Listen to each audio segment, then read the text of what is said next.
Voici les métamorphoses d'Apulée et l'histoire d'Héros et de Psyché. Un dialogue avec Pierre Grimal, professeur à la faculté des lettres de Paris. Texte d'Apulée et de La Fontaine, dit par Françoise Fechter et Roger Brett. Nous sommes au IIe siècle, dans un temps qui est plein d'idées et d'idées religieuses. Nous avons un ouvrage, Les Métamorphoses, qui a été écrit par Apulée et qui ne ressemble pas du tout aux Métamorphoses d'Ovide. Pouvez-vous, monsieur Grimal, nous dire sur Apulée ce que nous savons aujourd'hui de lui? Apulée est un Africain, c'est un provincial de l'Empire romain. Il était né vers 125 après Jésus-Christ, sous le règne d'Adrien, et il avait reçu la formation intellectuelle qui était celle de tous les jeunes gens cultivés de son temps. Il avait d'abord étudié à Carthage avec les rhéteurs, puis il s'était rendu à Athènes, qui était alors la capitale spirituelle du monde romain, et là il avait acquis un savoir encyclopédique à la manière des vieux sophistes. Il avait appris la philologie, la rhétorique, la philosophie, la dialectique, la musique, la géométrie, mais surtout il s'était attaché à l'enseignement des platoniciens. Le platonisme était alors la doctrine la plus riche de mysticisme et la plus préoccupée des problèmes théologiques. Toute sa vie, Apulée sera préoccupé par les choses divines. Et c'est pourquoi, après avoir quitté Athènes, il se dirigea vers l'Orient et se fit initier à toutes sortes de religions avant de revenir dans son pays. Dans son pays, c'est-à-dire en Afrique. À Carthage. Eh bien, avant de revenir à Carthage, il arriva à Apulée une singulière aventure que nous avons la bonne fortune de connaître. Il passait par la ville d'Éa, qui est aujourd'hui Tripoli, lorsqu'il retrouva l'un de ses anciens condisciples d'Athènes, dont la mère, jeune encore, se trouvait veuve. Et cette dame, qui s'appelait Pudentilla, tomba amoureuse d'Apulée, jeune et brillant conférencier, et l'épousa. Comme elle était riche, Apulée se laissa faire. Mais voici que peu d'années plus tard, le second fils de Pudentilla accusa son beau-père de magie et prétendit que ce mariage était dû au sortilège d'Apulée, qui avait souhaité s'emparer de la fortune de la dame. L'accusation fut prise au sérieux par les juges et le procès eut lieu à Sabrata. Tout se termina bien, Apulée fut acquitté. Nous sommes donc dans la magie et la sorcellerie. Or, le roman commence par un acte de sorcellerie. Et il s'agit d'un homme qui a fréquenté plusieurs personnes, qui cherchent d'ailleurs à s'informer de recettes magiques, et une servante qui est aimable pour lui donne une pommade qui doit le transformer en oiseau. L'oiseau que devient sa maîtresse quand elle use du même procédé. Mais elle se trompe de produit et le voici transformé en âne, ce qui est évidemment extrêmement désagréable.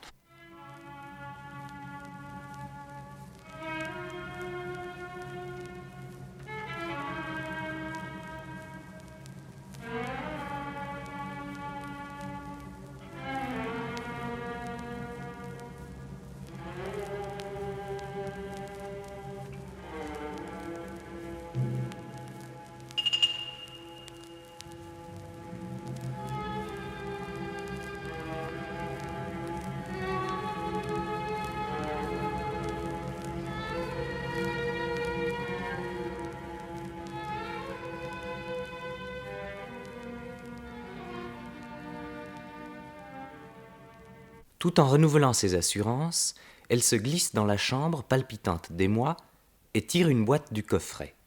Je saisis la boîte et la baise, je la requiers de m'accorder la faveur d'un vol heureux. Puis, ôtant à la hâte tous mes vêtements, J'y plonge avidement les mains, puis une bonne dose d'onguent, en frotte toutes les parties de mon corps. Et déjà je faisais l'oiseau, m'essayant à balancer alternativement mes bras. De duvet, cependant, et de plumes, pas trace. Mais mes poils, oui, s'épaississent en crin. Ma peau tendre durcit comme cuir. À l'extrémité de mes mains, le compte se perd de mes doigts, tous ramassés en un unique sabot, et du bas de mon échine sort une longue queue. Me voici maintenant avec une face monstrueuse, une bouche qui s'allonge, des narines béantes, des lèvres pendantes. Mes oreilles, à leur tour, grandissent démesurément et se hérissent de poils. Désastreuse métamorphose, et qui m'offrait pour toute consolation, empêché que j'étais désormais de tenir Fotis entre mes bras, le développement de mes avantages naturels. Dépourvu de tout moyen de salut, je considérais mon corps sous tous ses aspects, et n'apercevant en fait d'oiseau qu'un âne, je maudissais la conduite de Fotis. Mais, n'ayant plus de l'homme ni la voix ni le geste, j'étais réduit, ne pouvant faire plus, à la regarder de côté, la lippe tombante, les yeux humides, et à lui adresser des reproches muets. Quant à Fotis, dès qu'elle me vit dans cet état, elle tourna ses mains contre elle-même et s'en frappa le visage. « Ah, malheureuse, c'est fait de moi » cria-t-elle. « Dans mon trouble et ma précipitation, j'ai fait une méprise, et la ressemblance des boîtes m'a induite en erreur. Mais heureusement, le remède à cette métamorphose est facile à trouver. Il suffit que tu mâches des roses pour aussitôt dépouiller l'âne et faire retour à mon Lucius. Que n'ai-je, hier au soir, comme de coutume, disposé pour nous quelques couronnes, tu n'aurais même pas à subir une nuit de retard. Mais dès le point du jour, le remède sera vite là. »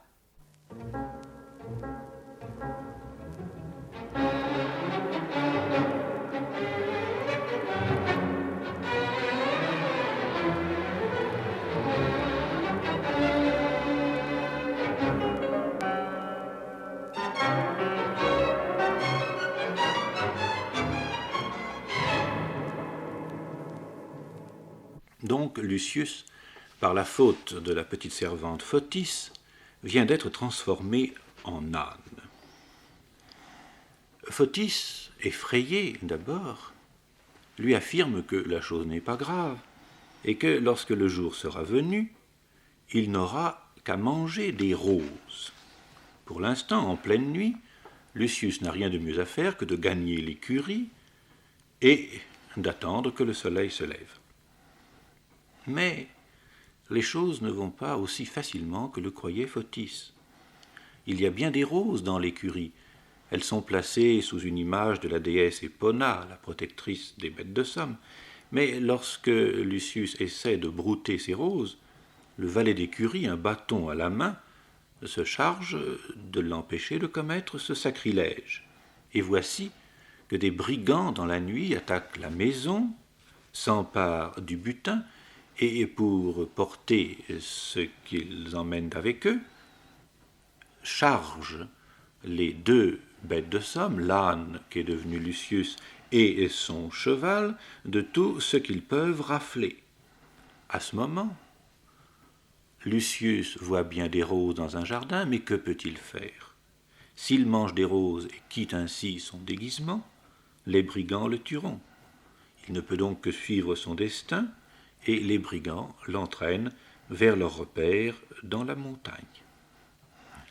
Et c'est là que les brigands ont pris une jeune fille le jour même de ses noces pour la vendre et qui se désolent, tandis qu'ils sont partis, une vieille femme essaie, comme d'habitude, de la consoler sous cette forme.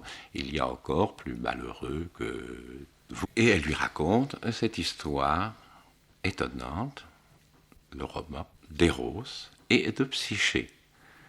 Ce roman est intéressant à plusieurs titres, et d'abord parce qu'il s'agit, il me semble, de la formation purement littéraire d'un mythe qui aura, en France en particulier, une résonance singulière, puisque nous avons tous présents à l'esprit les œuvres de La Fontaine, d'abord, et puis la comédie-ballet faite par Molière et par Corneille.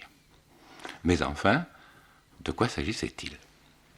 Cela commence comme tous les contes populaires. Il était une fois un roi et une reine qui avaient 3 filles. La cadette était si belle que les 2 autres en étaient jalouses. Les 2 premières étaient d'une beauté ordinaire, considérable sans doute comme il convient à des filles de reines, mais une beauté humaine. La troisième, elle, était plus belle qu'on ne peut le dire. Elle possédait une beauté divine. Mais cette beauté semblait porter en elle une sorte de malédiction. Tandis que les 2 sœurs aînées trouvaient des maris, la plus jeune, elle, restait seule dans le palais. Sans doute, des peuples entiers venaient lui offrir leurs hommages. On lui rendait un culte comme à la nouvelle Vénus, comme à... Et c'est pourquoi Vénus sera jalouse d'elle, Naturellement. parce que les autels en étaient vides. Oui, les autels, nous dit Apulée, étaient souillés par la cendre refroidie des sacrifices. Les couronnes de roses qui les ornaient se fanaient et personne ne songeait à les remplacer. C'est une situation épouvantable. Bref, Psyché se consumait toute seule au logis. Tant et si bien que le roi son père décida de demander à l'oracle ce qu'il fallait faire pour trouver une issue à une aussi lamentable situation. Il envoya consulter l'oracle d'Apollon à Milet, et la réponse fut effroyable. Psyché était promise à des noces, mais à des noces de mort. Elle épouserait un monstre, un être capable de remplir de terreur non seulement les hommes, mais les dieux. Pour ces noces, elle devrait être conduite en grand cortège au sommet d'une montagne et là abandonnée pour que son époux vienne la chercher. C'est alors qu'en habit de deuil, elle est conduite dans la montagne et qu'on ne sait pas ce qui s'y passe, mais par un coup de baguette magique, nous dirions, elle se trouve subitement placée dans un palais magnifique. Elle vit dans ce palais, mais mariée au monstre, sans aucun sévice, au contraire. Elle ne le connaît point, car il se retire toujours au moment où la lumière permettrait à Psyché de le voir. Elle ne s'en inquiète pas trop jusqu'au moment où, amenée tout de même à faire connaître sa situation à ses sœurs, qui sont extrêmement curieuses de ce qui se passe, elles font naître en Psyché une méfiance qui va l'inciter à commettre l'imprudence fatale. Les sœurs, par jalousie, lui suggèrent que ce mari qui vient la voir chaque soir est une sorte de serpent épouvantable, venimeux, qui n'a d'autre désir que de l'engraisser pour la manger lorsqu'elle sera à point. Aussi, elle lui suggère de s'armer d'un rasoir bien tranchant, de mettre une lampe allumée sous un boisseau, et lorsque le monstre sera endormi, de retirer le boisseau, de découvrir la lampe, et ainsi de voir l'amant, le mari, endormi à ses côtés. C'est ce que fait Psyché. C'est ce que fait Psyché. Elle est éblouie, et dans le récit d'Apulée, elle se blesse elle-même à la flèche qui est celle d'Héros, de son carquois, de telle sorte que, femme seulement d'Héros auparavant, elle est maintenant amante et dévorée d'amour pour lui. Elle le regarde, elle ne peut s'arracher à lui, mais c'est dans le récit certainement de La Fontaine que l'expression de cet émoi et de cette beauté est la mieux venue.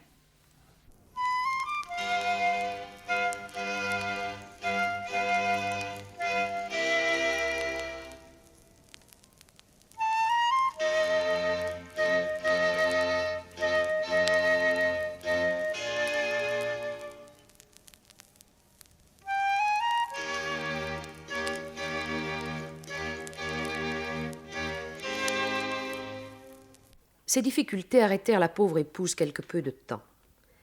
Elle les franchit à la fin, se leva sans bruit, prit le poignard et la lampe qu'elle avait cachée, s'en alla le plus doucement qu'il lui fut possible vers l'endroit du lit où le monstre s'était couché, avançant un pied, puis un autre, et prenant bien garde à les poser par mesure, comme si elle eût marché sur des pointes de diamants. Elle retenait jusqu'à son haleine, et craignait presque que ses pensées ne la décelassent. Il s'en fallut peu qu'elle ne priât son ombre de ne point faire de bruit en l'accompagnant.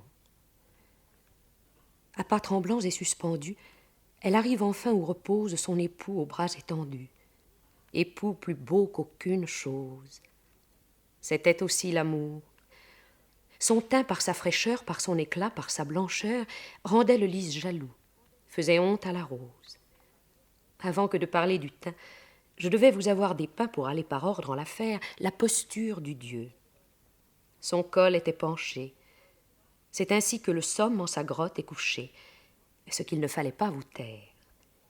Ses bras à demi nus étalaient des appas, non d'un Hercule ou d'un Atlas, d'un Pan, d'un Sylvain ou d'un Faune, ni même ceux d'une Amazone, mais ceux d'une Vénus à l'âge de 20 ans.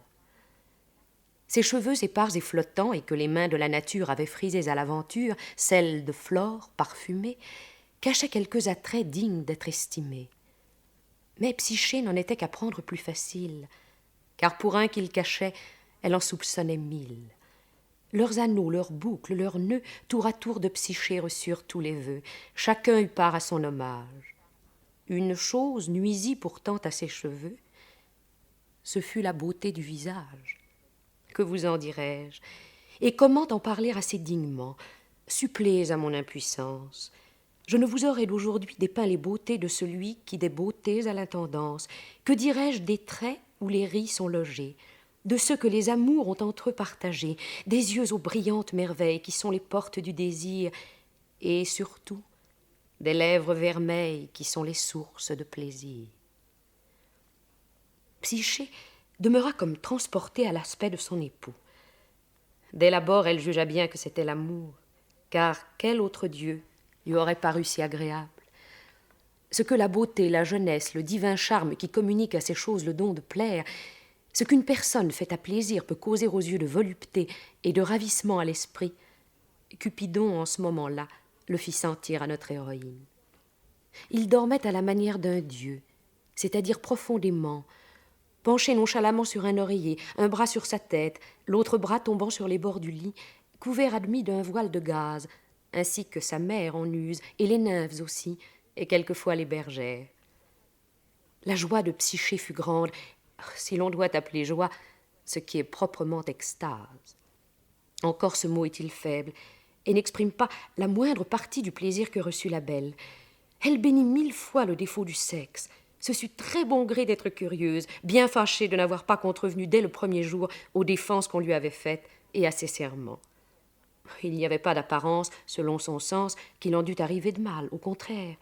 Cela était bien, et justifiait les caresses que jusque-là elle avait cru faire à un monstre.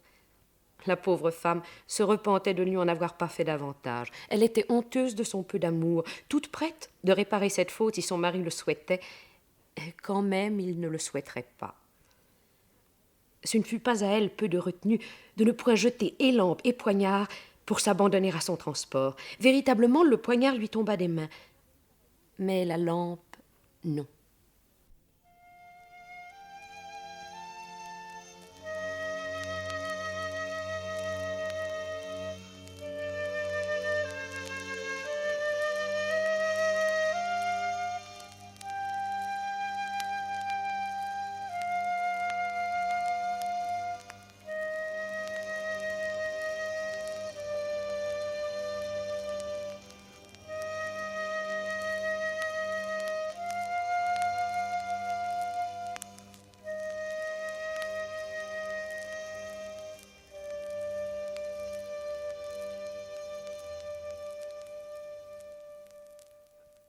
Tout à sa contemplation, la lampe qu'elle porte laisse tomber sur la cuisse fragile des roses un peu d'huile qui brûle l'amant. L'amant se lève et dans un sentiment que nous expliquons, nous, mâles, mais enfin conformément aux instructions qu'il avait reçues, il devait cacher son amour parce qu'il n'était pas autorisé par Vénus, il quitte Psyché. Dans le récit d'Apulée, Psyché se cramponne encore à lui et retombe. Eros s'en va après avoir fait percher au sommet d'un cyprès un admirable sermon à Psyché sur les inconvénients de la curiosité. Psyché, désolée, plus amoureuse que jamais du Dieu qu'elle a perdu, commence, avec un esprit pratique que l'on ne soupçonnait guère dans ce jeune corps, commence par se venger de ses sœurs. Elle machine contre elles une ruse savante, et finalement, les deux sœurs meurent précipitées du haut du rocher d'où elles croyaient S'unir à Eros. Après quoi, ayant réglé ses affaires, elle se met en quête du Dieu. Alors cette fois-ci, c'est une suite d'épreuves. Des épreuves assez particulières. Est-ce qu'il y a une signification justement accordée un peu à chacune? Oui, non pas une signification mystique d'ailleurs, mais une signification folklorique. Il est singulier de voir Psyché chargée, par exemple, de trier des graines. Voilà, oui. Ou de trier des laines, ou encore d'aller se procurer de l'eau d'une source qu'il est dangereux d'approcher. Il semble bien que ces épreuves soient du type de celles que dans certaines sociétés on imposait à la jeune fiancée avant le mariage. Et toute cette partie du conte d'Apulée pourrait bien n'être que l'interprétation folklorique de vieux rites d'initiation. Ces rites, d'ailleurs, sont mêlés, sont unis par Apulée, qui est un auteur classique, qui connaît admirablement la vieille mythologie, à des souvenirs de l'enlèvement de Proserpine et de la quête de Cérès. Quoi qu'il en soit, Vénus, qui impose ses épreuves à sa rivale Psyché, finit par la contraindre à descendre aux enfers pour aller y chercher un onguent de beauté. Psyché ramène l'onguent dans une cassette. Mais comme ce n'est pas la première fois dans l'histoire, elle ouvre la cassette. Alors, ce qui s'échappe de cette cassette, ce n'est pas un onguent, c'est tout simplement un sommeil irrésistible qui la plonge dans les ténèbres de la nuit. Elle est endormie, elle le serait sans doute encore, si Eros, guéri de sa blessure à la cuisse, ne survenait juste à ce moment et, s'emparant du sommeil, du voile de sommeil magique qui recouvre sa fiancée, ne remettait le filtre dans la boîte, et Psyché, en s'éveillant, trouve devant elle le Dieu qu'elle aime. Tout finit bien d'ailleurs. oui. Eros va trouver Jupiter et lui demande la permission d'épouser cette jeune mortelle. Jupiter se fait un peu tirer l'oreille. Il dit à Eros qu'il est un polisson, qu'il ne respecte ni Dieu, ni homme, ni femme. Mais enfin, en lui faisant promettre, s'il trouve par hasard sur la terre une beauté égale à celle de Psyché, ou même un peu inférieure, en lui faisant promettre de lui faire signe à lui Jupiter, il accorde la permission demandée et le mariage a lieu. Mariage qui d'ailleurs est fécond, puisque Eros et Psyché ont bientôt une fille qui s'appelle Volupté. C'est une très jolie histoire et qui charmera encore, je suppose, bien des générations. Mais cette histoire terminée, les aventures de Lucius se poursuivent et s'achèvent. Et oui, Lucius est toujours un âne, et il est toujours dans la caverne de brigands. Mais comme il arrive souvent dans les romans bien faits, le héros est vite tiré d'embarras. Il parvient à s'échapper, les brigands sont massacrés, et il rentre en triomphateur dans la famille de la jeune fille qu'il avait contribué à sauver. Pourtant, il est toujours un âne, et on ne sait trop que faire de lui.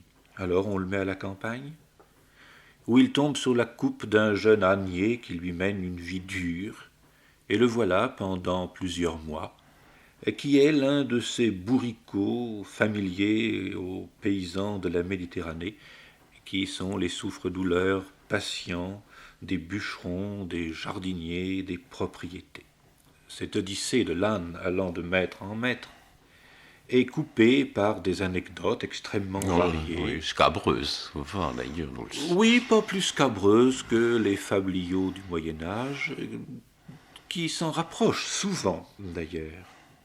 Voici le tableau des moines mendiants et des cérémonies étranges qu'ils font, car Lucius était devenu l'âne chargé de porter les reliques de Bellone, la déesse de la guerre, dont les prêtres en question assuraient le culte.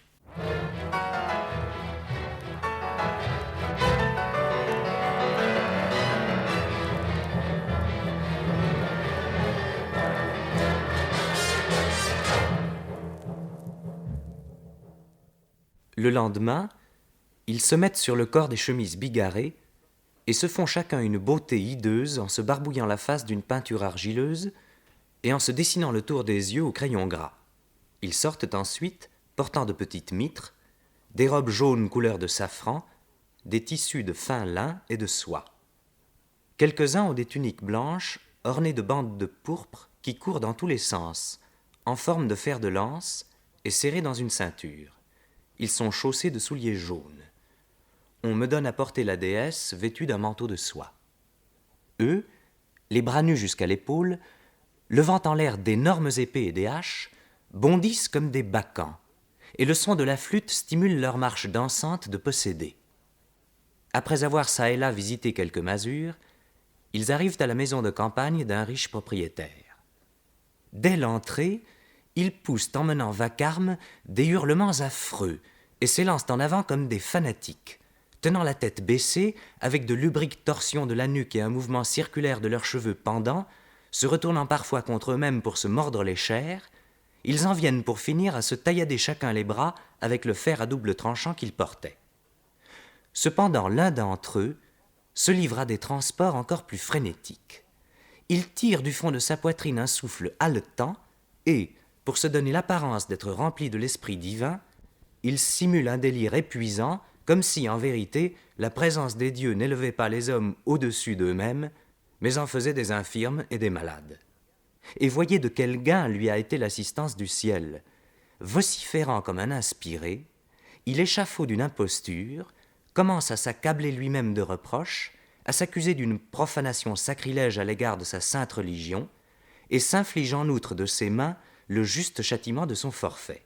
Enfin, saisissant ce qui est l'attribut par excellence de ces émasculés, un fouet qui consistait en minces bandes tressées de laine naturelle se terminant par de longues franges et qui était garni tout du long d'osselets de mouton, il s'administre de grands coups de ses noueuses étrivières en opposant à la douleur une prodigieuse endurance.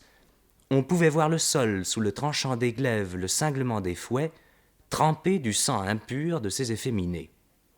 Il me venait même une grande inquiétude à la vue de ces flots de sang coulant de tant de blessures.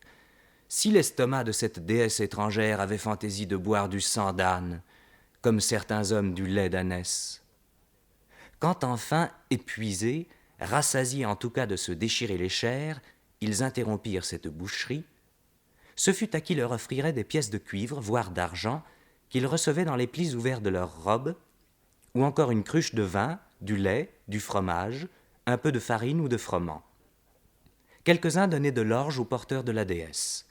Eux raflaient le tout avec avidité, en bourraient les sacs préparés tout exprès pour ce genre de quête, et l'empilaient sur mon dos, en sorte que, sous le poids de ma charge naturellement doublée, j'étais devenu à la fois temple et grenier ambulant.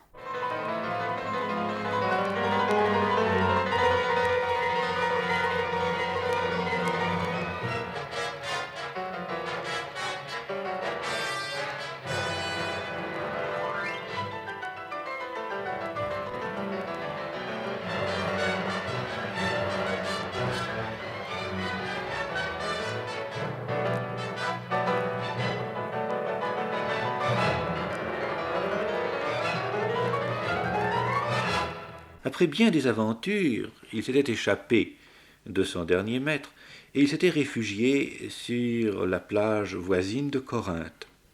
Couché sur le sable, à l'extrême frange de la mer, pendant la nuit, il s'était endormi. Et soudain, il fut éveillé par la lumière de la lune. Et en même temps, un sentiment nouveau pénétrait son cœur. Dans cet astre qui se lève, il devine une présence surnaturelle, la puissance qui règle les pulsations du monde et non la seule respiration des flots. Saisi d'enthousiasme, il se lève et prie au fond de son cœur la divinité dont il découvre ainsi le visage. Voyant que le destin, enfin rassasié de mes nombreuses et cruelles infortunes, m'offrait, si tardif fut-il, un espoir de salut, je résolus d'implorer l'image vénérée de la déesse présente à mes yeux. Secouant aussitôt l'engourdissement du sommeil, je me lève plein d'une joyeuse ardeur. Pressé de me purifier, je vais me baigner dans la mer et, plongeant par cette fois ma tête dans les flots, ce nombre est celui qui convient entre tous aux actes religieux d'après le divin Pythagore, j'adresse cette prière, le visage inondé de larmes, à la toute-puissante déesse. Reine du ciel, que tu sois ou cérès nourricière, mère et créatrice des moissons, qui, dans la joie de ta fille retrouvée, fit disparaître l'usage du gland antique, nourriture sauvage, en enseignant celui d'un plus doux aliment, et qui hante maintenant les champs d'Éleusis. Ou Vénus céleste, qui, après avoir au premier jour du monde uni les sexes contraires en donnant naissance à l'amour et perpétué le genre humain par un éternel renouvellement, reçoit maintenant un culte dans le sanctuaire de Paphos entouré des flots. Ou la sœur de Phébus, qui, en soulageant par des soins apaisants les femmes en travail, a suscité des peuples entiers et qu'on vénère à présent dans le temple illustre d'Éphèse. Ou la terrible Proserpine aux hurlements nocturnes et au triple visage, qui réprime les assauts des larves, tient fermées les prisons souterraines, erre çà et là dans les bois sacrés, et qu'on se rend propice par des rites divers, toi qui répands ta lumière féminine sur tous les remparts, nourris de tes humides rayons les semences fécondes, et dispense dans tes évolutions solitaires une clarté incertaine, sous quelque nom, par quelque rite, sous quelque aspect qu'il soit légitime de t'invoquer, assiste-moi dans mon malheur désormais arrivé à son comble, raffermis ma fortune défaillante, après tant de cruelles traverses, accorde-moi paix et répit. Assez de travaux, assez de périls, dépouille-moi de cette figure maudite de quadrupède, rends-moi à la vue des miens, rends Lucius à Lucius. Ou, si quelque divinité offensée me poursuit d'un courroux inexorable, qu'il me soit au moins permis de mourir, s'il ne m'est pas permis de vivre. La déesse entendit sa prière. Lucius se rendormit et, à peine rendormi, il vit apparaître le vrai visage de celle qu'il avait priée sans la connaître. C'est Isis, la miséricordieuse, qui lui révèle sa vraie nature. Je viens à toi, Lucius, ému par tes prières. Moi, mère de la nature entière, maîtresse de tous les éléments, origine et principe des siècles, divinité suprême, reine des mânes, première entre les habitants du ciel, type uniforme des dieux et des déesses. Les sommets lumineux du ciel, les souffles salutaires de la mer, les silences désolés des enfers, c'est moi qui gouverne tout, au gré de ma volonté. Puissance unique, le monde entier me vénère sous des formes nombreuses, par des rites divers, sous des noms multiples. Les Phrygiens, premiers-nés des hommes, m'appellent mère des dieux, déesse de Pessinonte. Les Athéniens autochtones, Minerve Cécropienne. Les Cypriotes, baignés des flots, Vénus Paphienne. Les Crétois, porteurs de flèches, Diane Dictine. Les Siciliens trilingues, Proserpine Stygienne. Les habitants de l'antique Éleusis, Cérès Actéenne. Les uns Junon, les autres Bellones, ceux-ci Hécate, ceux-là Rhamnusie. Mais ceux que le dieu soleil éclaire à son lever de ses rayons naissants, de ses derniers rayons quand il penche vers l'horizon, les peuples des deux Éthiopies et les Égyptiens, puissants par leur antique savoir, m'honorent du culte qui m'est propre et m'appellent de mon vrai nom, la reine Isis. Je viens, ému de pitié pour tes malheurs, je viens à toi, favorable et propice. Sèche donc tes larmes, mets fin à tes lamentations, bannis ton chagrin. Voici que par ma providence, luit pour toi le jour du salut. Elle lui apprend que le lendemain, les habitants de la ville voisine célébreront sa fête. Le printemps est revenu, c'est l'ouverture de la mer, le recommencement de la saison de la navigation. Le prêtre serait prévenu, il porterait des roses, Lucius n'aurait qu'à s'approcher, manger les roses, et c'est ce qu'il fit. Il redevient un homme au milieu des hymnes et des litanies en l'honneur d'Isis. Il se fait initier à ces mystères, et cette initiation prend les dernières pages du roman. Ainsi le roman s'achève, mais Apulée a des préoccupations religieuses et mystiques. C'est maintenant le moment de dégager cette signification si c'est possible. Oui, l'ensemble du roman est certainement orienté dans un sens mystique. Nous en avons la preuve par le choix même de l'animal dans lequel est métamorphosé Lucius. Oui, en effet, pourquoi est-ce l'âne? Eh bien, nous savons que l'âne était en particulière abomination à la déesse égyptienne Isis. Ah. Peut-être parce que, nous dit Plutarque, l'âne avait le poil rouge, c'était des petits ânes rouges.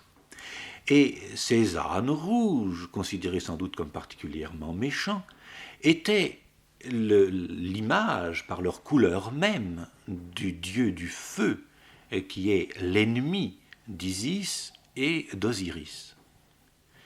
Il était interdit aux ânes de pénétrer dans les sanctuaires d'Isis, et même parfois on sacrifiait des ânes à Isis. Par conséquent, la métamorphose de Lucius en âne symbolise la chute dans les ténèbres, dans tout ce qu'il y a de mauvais dans le monde. Mais ce qui est intéressant, c'est parce qu'il a eu une curiosité, disons, malsaine, concernant les pratiques de sorcellerie. Et cependant, étant victime de la sorcellerie, il en montre en même temps l'efficacité. C'est bien là la position d'Apulée et celle que nous trouvons dans cette apologie dont nous parlions en commençant. Lorsqu'il fut accusé de sorcellerie, Apulée ne nia pas du tout qu'il n'y eût une sorcellerie, mais il en distingue une bonne et une mauvaise. Une bonne et une mauvaise, comme tout le monde. La mauvaise, c'est celle qui met en jeu les forces infernales, les forces d'en bas, les forces de Seth, celles qui sont du côté de l'âne. Et en face de cela, il place une théurgie, c'est-à-dire un art de se concilier les divinités bienveillantes. Et toute l'histoire des métamorphoses, c'est précisément le dialogue entre les forces mauvaises du monde et les forces spirituelles. C'est pour cela que, dans cette perspective, l'histoire de Psyché prend une valeur toute nouvelle. On l'a saisi mieux, bien entendu, avec ce contexte, et c'est pour ça que les émissions sont faites, mais même indépendamment de cela, on peut comprendre, aujourd'hui encore, ce dualisme.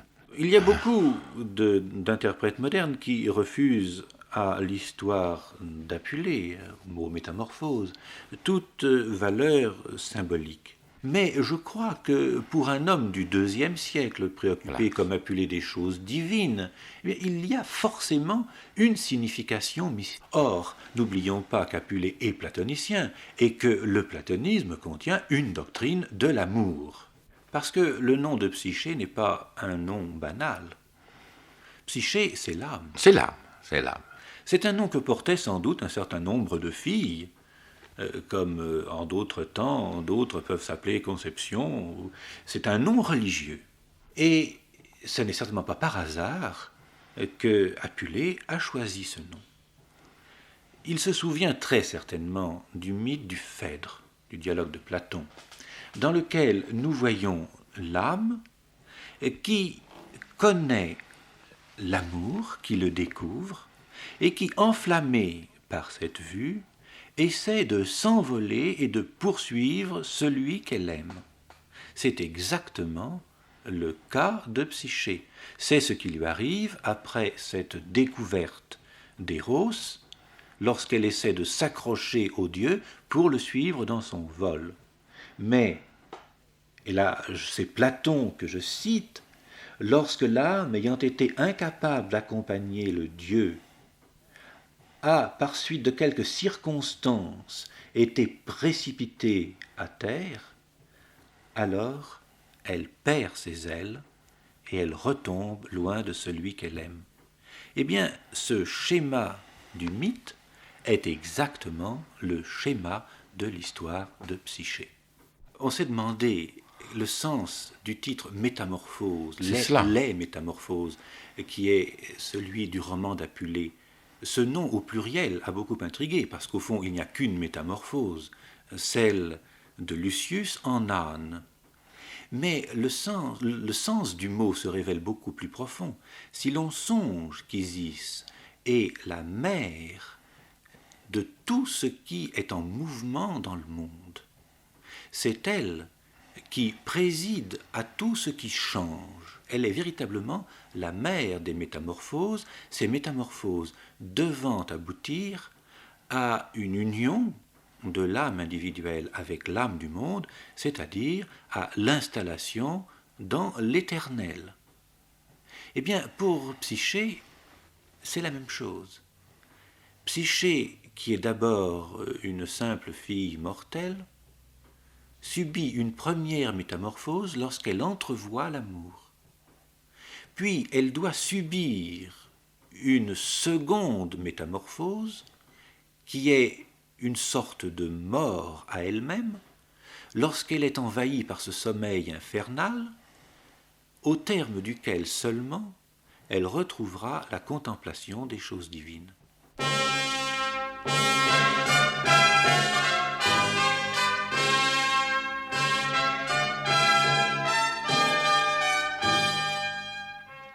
C'était Les Métamorphoses d'Apulée et l'histoire d'Eros et de Psyché. Un dialogue avec Pierre Grimal, professeur à la faculté des lettres de Paris. Texte d'Apulée et de La Fontaine, dit par Françoise Fechter et Roger Brett.